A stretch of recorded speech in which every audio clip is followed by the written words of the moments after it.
మహేష్ ఏంటండి ఈ పరిస్థితి? ఇప్పుడు చంద్రబాబు నాయుడు గారు ఇందాక కృష్ణాంజలి గారు అన్నట్టుగా పవన్ కళ్యాణ్ గారు ఎంతసేపు మాట్లాడితే అంత టైము కూడా ఆయన కావాలని కోరుకుంటున్నారు. అన్ని సమస్యలు ఉన్నాయట రాష్ట్రంలో, అవన్నీ కూడా మాట్లాడాలంటే ఆ సమయం ఇవ్వాలి అని. మీరా ఇవ్వమంటారు? సార్ ముందుగా నాకు అవకాశం ఇచ్చిన 99 యాజమాన్యానికి అలాగే మీకు ప్యానల్ ఉన్నటువంటి అందరు నాయకులందరూ కూడా గుడ్ ఈవినింగ్ తెలుపుకుంటూ, సో వర్మ గారు ఎవరు అవునన్నా కాదన్నా ఈ రోజు జగన్మోహన్ రెడ్డి వైఎస్ఆర్సీపీనే ఈ రోజు ప్రతిపక్ష పార్టీ, డౌట్ అయితే లేదు. ఎందుకంటే నిజం చెప్పాలంటే స్కూల్ పిల్లలు స్కూల్కి వెళ్ళాలా, గెలిచిన ఎమ్మెల్యేలు అసెంబ్లీకి వెళ్ళాలా. స్కూల్ పిల్లలు స్కూల్కి పోనంటే ఎంత చెత్తగా ఉంటుందో, ఎంత చిరాగ్గా ఉంటుందో, తల్లిదండ్రులు ఎలాగైతే బెత్తంతో కొట్టి పంపిస్తారో అదేలాగే ఎమ్మెల్యేలు గెలిచిన ఎమ్మెల్యేలు అసెంబ్లీకి పోలేదంటే ఆ నియోజకవర్గ ప్రజలు కూడా వాళ్ళ గురించి అలాగే ఆలోచిస్తారు. ఎందుకంటే ఏ ప్రజలన్నా కానీ ఈ రోజు 40% సార్, ఇప్పుడు టైం ఇస్తారా లేదా అని కాదు, అక్కడ లోపలికి వెళ్తే జగన్మోహన్ రెడ్డి గారికి ఇది ఒక పెద్ద ఆపర్చునిటీ. ఫస్ట్ ఆఫ్ ఆల్ ఇదేంటంటే ఫస్ట్ సెషన్ సెకండ్ సెషన్ లాంటి ఇలాంటి ఎగ్గొట్టితే సరేలే, మొన్నే ఈయన మెంటలీ ప్రిపేర్ కాలేదు కదా, అసెంబ్లీలో 11 సీట్లతో మనం కూర్చుంటామని జగన్మోహన్ రెడ్డి సైకలాజికల్ గా ప్రిపేర్ కాలేదు కదా, కాబట్టి ఆయన పోవడానికి ఆలోచిస్తున్నాడు అనే విషయం అంటే ఓకే. ఇంకొక అసెంబ్లీ సెషన్ ఇంకొక సెషన్ కూడా అలాగే అనుకుందాం, ఇంకా మెంటలీ ప్రిపేర్ కాలేదని. బట్ ఈ రోజు 1.5 year అయిపోయింది. ప్లస్ మీరు కూడా రోడ్ల మీదకి వచ్చి రైతు అంశాల మీద, ఆ సమస్యలు ఈ సమస్యలని చాలా విధంగా మీరు పోరుబాటు అని చెప్పి పబ్లిక్ లోకి వచ్చేటప్పుడు అన్నిటికంటే పెద్ద ప్లాట్ఫామ్ ఇది, ఒక పెద్ద అవకాశం ఏంట్రా అంటే మీరు అసెంబ్లీకి వచ్చి ప్రస్తావిస్తే చాలా పెద్ద స్కోప్ ఉంటుంది. నిజం చెప్తాను సార్, ఓజీ సినిమా కోసం ఎలా అయితే ఎంటైర్ ఏపీలో ఉన్నటువంటి పవన్ కళ్యాణ్ అభిమానులు చాలా మంది అభిమానులు వెయిట్ చేస్తున్నారో, జగన్మోహన్ రెడ్డి గారు అసెంబ్లీకి ఎప్పుడు వస్తారా, జగన్మోహన్ రెడ్డి అసెంబ్లీలో ఈరోజు మేము చూడాలా, ఆ సింహాన్ని మేము చూడాలా, అసలు ఆ గర్జించే సింహాన్ని మేము చూడాలా, ఆ 164 మంది మీద పడిపోయే ఒక సింహాన్ని మేము చూడాలని వాళ్ళ కరుణ కట్టిన అభిమానులు వాళ్ళు వెయిట్ చేస్తున్నారు. మీరు చూస్తున్నారా ఆయన రావాలని? సార్ నేను కూడా అలా కోరుకునే దాంట్లో ఒక వ్యక్తి సార్.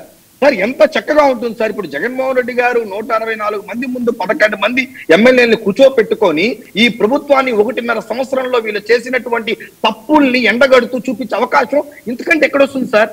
ఇంతకు ముందు మన తెలుగుదేశం ప్రతినిధి చెప్పినట్టు అలాంటి ఏదో అవమానం జరిగితే బయటకు వచ్చి పెద్ద సీన్ క్రియేట్ చేసి లైఫ్ టైం రాకుండా వెళ్ళిపోవచ్చు, ఈ కారణం వల్ల నేను లోపల రాలేకపోతున్నానని చెప్పి. సో ఇంత అవకాశాన్ని జగన్మోహన్ రెడ్డి గారు ఎందుకు వదులుకుంటారో నాకంటే అర్థం కావట్లేదు. కానీ వన్ థింగ్ సార్, ఇంతకుముందు కృష్ణాంజలి గారు చెప్పినట్టు ఈ యొక్క ఏదైతే ఆప్షన్స్ ఆఫ్ 60 days అనేది ఏదైతే ఉందో ఇది కూడా జగన్మోహన్ రెడ్డి గారికి తెలియకేమీ కాదు. ఖచ్చితంగా ఈ అసెంబ్లీ సెషన్ స్టార్ట్ అయ్యేటప్పుడు ఒక రోజు వచ్చి సంతకం పెడతారు. ఎప్పుడైతే సంతకం పెడతారో అక్కడ బ్రేక్ అవుతుంది. సంతకం పెట్టిన తర్వాత యాజ్ యూజువల్ గా వెళ్ళిపోతారు. 5 years జగన్మోహన్ రెడ్డి గారు ఇలాంటి వైఖరే మనం చూస్తాము. ప్రతిసారి అసెంబ్లీ సెషన్ స్టార్ట్ అయ్యే ముందు 10 రోజులు 15 రోజులు డిబేట్స్ లో మనం జగన్మోహన్ రెడ్డి గారిని రమ్మని చెప్పి అడుగుతాము, రావాలని చెప్పి అడుగుతాము, జరిగేటప్పుడు కూడా ఆయన మళ్ళా వస్తారని అడుగుతాము. కానీ ఆయన అసెంబ్లీ పక్క రారు. ఎందుకంటే సార్ వ్యక్తి ఈగో జగన్మోహన్ రెడ్డి గారికి ఈగో అనే ఒక భయంకరమైన వైఫై లాగా ఆయన చుట్టుపక్కల తిరుగుతాం. నేనేంటి అసెంబ్లీకి వెళ్ళేది, నేనేంటి కూర్చునేది, నేను మళ్ళా వెళ్తే ముఖ్యమంత్రిగానే వెళ్ళాలా, నేను వెళ్ళను అని చెప్పి ఒక ఈగో ఏదైతే ఉందో అది చాలా చాలా పొరపాటు. ఈ రోజు మీరు రైతుల కోసం ఆడికి ఈడికి వెళ్ళే మీరు ఈ రోజు మీరు అసెంబ్లీకి వచ్చి మాట్లాడితే చాలా మంచి అవకాశం. ఇంకోటి ఇదే కాకుండా మీతో పాటు గెలిచిన 10 మంది కూడా కేవలం మీ యొక్క ఈగో వల్ల ఆ 10 మంది కూడా వాళ్ళ యొక్క పొలిటికల్ కెరీర్ ని స్పాయిల్ చేసుకుంటున్నారు. మేము అదే అంటున్నాం, మీరు ఆ రోజు కూడా చంద్రబాబు నాయుడు గారు అవమాన పడినప్పుడు ఆయన ఒక్కరు బయట వెళ్ళిపోయారే కానీ తెలుగుదేశం వాళ్ళు కంటిన్యూగా అసెంబ్లీలో ఉన్నారు. ఈ రోజు కూడా నీకు రావడానికి ఇబ్బందిగా ఉంది, నువ్వు ఈగో ఉంది అనుకున్నప్పుడు నీకు రావడానికి ఫేస్ చేయడానికి ఇబ్బందిగా ఉంది, లేకపోతే రఘురామకృష్ణ అధ్యక్ష అని చెప్పడానికి సార్ ఎంత సిల్లిగా ఉంటుంది సార్. ఇదంతా కూడా ప్రజలు ఇదంతా ఆలోచిస్తారా సార్?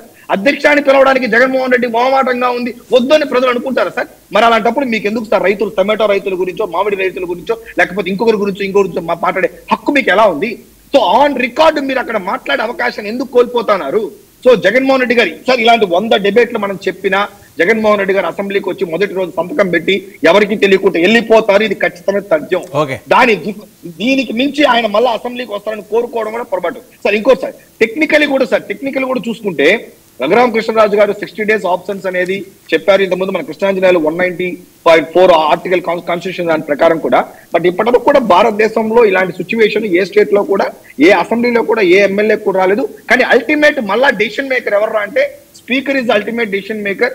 ఆయన గవర్నమెంట్ కన్సెంట్ తీసుకొని వాళ్ళు ఏ డెసిషన్ తీసుకునే అవకాశం కూడా ఉంది. బట్ నేను అనుకోవడం ఈ కూటమి ప్రభుత్వంకు జగన్మోహన్ రెడ్డి గారిని సస్పెండ్ చేయాలా, అసెంబ్లీకి రప్పించుకుంటా తిరిగి బై ఎలక్షన్స్ కి వెళ్ళాలా అనే ఈ కూటమి ప్రభుత్వం అయితే అంత తక్కువగా అయితే మాత్రం ఆలోచించదని నేను అనుకుంటాను. కాకపోతే యాజ్ ఏ డిప్యూటీ స్పీకర్ ఆయన ఉన్న ప్రొవిజన్ ని చెప్పారు, దయచేసి మీరు రండి, లేకపోతే నా చేతిలో కూడా ఏది ఉండదు, టెక్నికల్ గా ఏదైనా నిర్ణయాలు తీసుకుంటే మీరు ఫేస్ చేయాల్సి వస్తుంది, అలాంటి సందర్భాల్లో మీరు బై ఎలక్షన్స్ కి వెళ్తారు అని ఉంటుంది. కాబట్టి వాళ్ళు టెక్నికల్ గా వచ్చి సంతకం పెట్టి ఎవరికి తెలియకుండా వెనకదారిలో నుంచి ఖచ్చితంగా వెళ్ళిపోతారు. ఆయన అసెంబ్లీ లోపలికి వస్తాడు, ఖచ్చితంగా ఇదైతే జరుగుతుందని నేను తెలియజేసుకుంటాను.